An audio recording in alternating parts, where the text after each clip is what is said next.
Starting from economics, you realise के अभी जो नंबर्स आए हैं जीडीपी के, एंड पहले से मेरा ये स्टैंड रहा है that this particular index is flawed, GDP and per capita, क्योंकि वो ब्रेटन वुड्स के साथ इम्पोज कर दिया गया था ये जो फॉर्मूला है, और उसमें स्पेसिफिक आप देखते हैं कि कैसे कंजम्पशन ऐड करते हैं इन्वेस्टमेंट के साथ, जबकि इंडेक्स को यूज किया जाता है फॉर ईयरली परफॉर्मेंस मेजर करने के लिए, ठीक।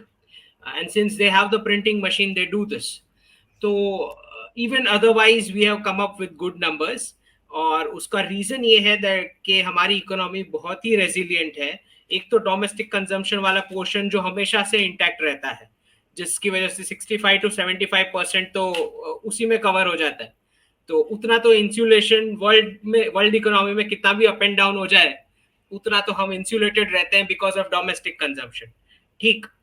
और जिस तरह से इकोनॉमिक क्राइसिस आगे बढ़ रहा है वेस्ट में, हमने अभी देखा कि कैसे डेट सीलिंग के टॉक्स चल रहे हैं यूएस में, और एक बार जब वो अप्रूव हो जाएगा, जैसे वो बता रहे हैं कि अभी यूएस हाउस में वो पास हो गया है, तो जैसे मैंने प्रेडिक्ट किया था कि this will make a case कि वो वापस प्रिंटिंग मशीन स्टार्ट होएगी, और इस बार तो अनलिमिटेड का परमिशन मिल गया है।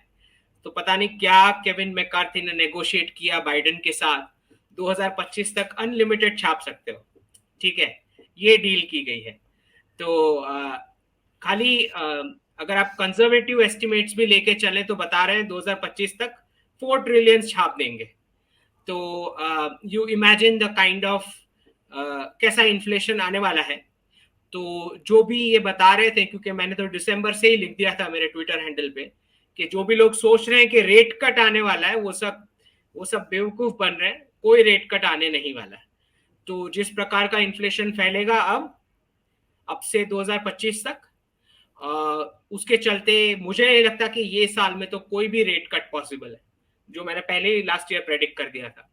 तो अभी जून जुलाई दोनों में रेट हाइक्स होंगे वेस्ट में, और क्योंकि जितना भी प्रिंटिंग होगा उससे इन्फ्लेशन बढ़ेगा, इन्फ्लेशन बढ़ने से जस्टिफाई होता है इंटरेस्ट रेट हाइक। और ये तो इकोनॉमिक्स 101 है कि जब तक इन्फ्लेशन से ज्यादा इंटरेस्ट रेट आप नहीं बढ़ा देते और कुछ टाइम तक उस लेवल पे नहीं रखते, राइट, तब तक इन्फ्लेशन सॉल्व नहीं होना है। तो बिल्कुल बहाना बनता है इंटरेस्ट रेट हाइक करने का, और जैसे ये हाइक होगा तो आप देखेंगे एक के बाद एक बैंक्स जो है वो निपटनी शुरू हो जाएगी। तो आपने पूरा जो पूरा स्क्रिप्टेड चल रहा है, और आप देख भी सकते हैं कि कैसे जो बैंक्स निपटती है वो वीकेंड में ही निपटती है, और मंडे तक फेड से इतना प्रिसिशन है स्क्रिप्ट का कि मंडे तक फेड से फिर स्टेटमेंट्स आने शुरू हो जाते हैं कि क्या करने वाले हैं उसके रेस्क्यू करने के लिए। तो मार्केट में जो रिस्पॉन्स आना होता है उससे पहले ही शॉक एब्जॉर्ब हो जाते हैं, क्योंकि वीकेंड में आपने किया जो भी किया। तो ये पूरा ऐसे ही चल रहा है। तो इसी के चलते आप देखोगे कि बड़ा बैंकिंग क्राइसिस आगे जाते हैं, कि इंटरेस्ट रेट जैसे ही बढ़ेंगे, और जिस प्रकार के उनकी हालत है, 32 ट्रिलियन का डेट बोल रहे हैं, 80 ट्रिलियन का बोल रहे हैं अनफंडेड लायबिलिटीज का रिपोर्ट है, 80 ट्रिलियन 80। और अभी इलॉन मस्क का कुछ ट्विटर स्पेस चल रहा था, वो वाज टेलिंग क्या फर्क पड़ता है 44 बिलियन हो कुछ भी हो, जो उसका वर्थ ही कुछ नहीं है। तो ये बहुत ही क्लियर हो गया है कि it's moving towards a huge crisis. तो this is what the economic condition is, और इसमें एक ही इकोनॉमी जो बहुत ही रेजिलिएंट दिखाई दे रही है, दैट इज इंडियन इकोनॉमी। और उसका क्लियर रीजन है कि दिस इज ये एक ही सभ्यता है जो सेविंग्स को मान के चलती है, जिसका फैमिली यूनिट स्ट्रक्चर अभी भी एटलीस्ट हम रूरल और टायर 2 टायर 3 सिटीज में तो इंटैक्ट देखते हैं, जिसकी वजह से सेविंग्स हो पाता है, और वो सेविंग्स फिर कैपिटल इन्वेस्टमेंट में कन्वर्ट होती है, और कंजम्पशन तो है ही है। तो this is the only economy which is going on resilient at this point in time. जब तक जहां तक चाइनीज इकोनॉमी का सवाल है, तो क्योंकि पूरा वर्ल्ड इस तरह से पोलराइज हो चुका था लास्ट 100 years में कि यूएस डॉलर का यूनिपोलर इंटरनेशनल ट्रेड रहेगा, डेट फाइनेंशियलाइजेशन रहेगा, और चाइनीज का कम्युनिस्ट चीप लेबर रहेगा जो मार्केट में सप्लाई करेगा। तो एक जो पोलराइजेशन हो चुका था दो दो बड़े पोल्स के बीच इंटरनेशनल ट्रेड का, उसका अब जो क्राइसिस के बाद जो सॉल्यूशन आना है, जो mid pathway, not extreme capitalism, not extreme communism, बीच वाला पाथ, जिसमें मुझे समझ में आता है कि gold is what is Sanatan. तो ब्रिक्स की जो भी करेंसी आएगी, जो अगस्त अभी ऑलरेडी केप टाउन में चल रही है, ब्रिक्स की फॉरेन मिनिस्टर्स की मीटिंग, और मुझे लगता है कि अगस्त समिट के अंदर नेगोशिएशंस जो होंगे वो शुरू हो जाएंगे ये वाली ब्रिक्स समिट में for the new currency. Eighty उसके वन बाद कंट्रीज बोल रहे हैं। उसके बाद pilot transactions you can see. तो BRICS will move towards pegging the currency. अब ब्रिक्स प्लस में जैसे आप देख रहे हैं कि कितने सारे एप्लीकेंट्स भी आ चुके हैं, तो more and more countries will join, और फिर by next year you will see के कैसे नेगोशिएशन शुरू होते हैं वेस्ट के साथ कि फियाट डॉलर या फियाट यूरो तो हम एक्सेप्ट नहीं करेंगे एज पेमेंट। तो वो रीपैगिंग का नेगोशिएशन फिर नेक्स्ट ईयर शुरू हो जाएगा। तो यही सब है economic hall. It's very bad sir. पिछली बार ही आपने यू एक्सप्लेन टू अस कि ये लोग this is quite a pre planned affair.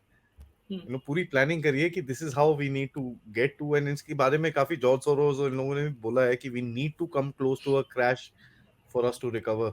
ये बड़ा इंटरेस्टिंग सी चीज है कि आपको एक गड्ढे में गिरना है खड़े होने के लिए। ये तो मेरे को समझ नहीं अभी वो आता बट माउंटेन, डेट का माउंटेन इतना बड़ा हो गया है कि हाँ इट इज जी। Not solvable without a collapse.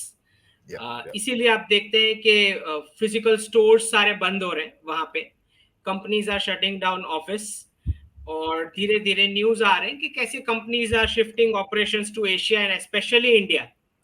बहुत ही क्लियर अभी तो रिपोर्ट्स भी आना शुरू हो गई है, why Indian economy is the best thing right now. तो धीरे धीरे आप देखेंगे कंपनीज अपने हेडक्वार्टर्स भी शिफ्ट करेंगे थ्रू दिस डिकेड टिल 2030। और आपने देखा ही है कि कैसे प्राइम मिनिस्टर को जून में इस मंथ रिसेप्शन मिलेगा यूएस में, और ऑस्टिन लॉयड जो है उनके डिफेंस सेक्रेटरी वो आएंगे दिल्ली में उससे पहले प्रेपरेशंस के लिए। और जो मैंने बताया था कि प्रेडिक्ट किया था कि टेक्नोलॉजी ट्रांसफर के लिए वो रेडी हो जाएंगे, तो आज ही आप आया जो न्यूज। बिल्कुल तो जो तो उसके बिना प्राइम मिनिस्टर जाने नहीं वाले थे, बहुत ही क्लियर पता है। तो ये आप देखेंगे कि कैसे ये सारी कंपनीज धीरे धीरे शिफ्ट होना शुरू होगी, और कैसे उनके टॉप मैनेजमेंट जो है वो एनआरआई से वाइट से एनआरआई और एनआरआई से रेजिडेंट इंडियन में ट्रांसफर होना शुरू हो जाएंगे। तो ये पूरे डिकेड में ये बड़ा चर्न होना है, जहां पे आप देखेंगे कि ये सारी कंपनीज जो है और बहुत ही क्लियर बात है कि अगर उनको मार्केट बचाना है, कंपनीज बड़ी बड़ी है, माइक्रोसॉफ्ट है, गूगल है, फेसबुक है, ट्विटर है, जितनी भी बड़ी बड़ी कंपनीज है, अगर उनको ब्रिक्स प्लस का मार्केट चाहिए, तो जहां तक मुझे समझ में आता है कि दिल्ली की जो भी कंडीशंस होगी वो उनको फुलफिल करनी पड़ेगी। ठीक, अगर ये मार्केट्स चाहिए तो, वरना इंडिजिनस टेक्नोलॉजी बनाना कोई बड़ा काम नहीं है। If they are to be kicked out, तो ये हम कर सकते हैं। तो मुझे जहां तक समझ आता है ये कंपनीज जो है वो शिफ्ट एंड सेटल हो जाएगी इंडिया में ग्रेजुअली। और वैसे भी वहां पे करेंसी पैग होने के बाद वेस्ट में हम्म। जो एक हाई इंटरेस्ट वाला रिजीम आएगा, उसमें जब प्रिंटिंग मशीन जब स्टॉप हो गया है, तो फिर मुश्किल है इनोवेशन करना। और फिर जो कट्स आएंगे उनके कैपिटल ट्रिमिंग के बाद वेस्टर्न एसेट्स में, सैलरी लेवल्स में, उसके बाद इमिग्रेंट ब्रेन भी नहीं मिलेगा। ठीक, तो मुझे नहीं लगता कि वहां पे ज्यादा स्कोप है वो सारी वेस्टर्न इकोनॉमीज में, सिवाय कि वो अपना पूरा रीसेट करेंगे, जिसको एक डिकेड लगेगा वो मैन्युफैक्चरिंग और सप्लाई चेन्स को सेट होने में।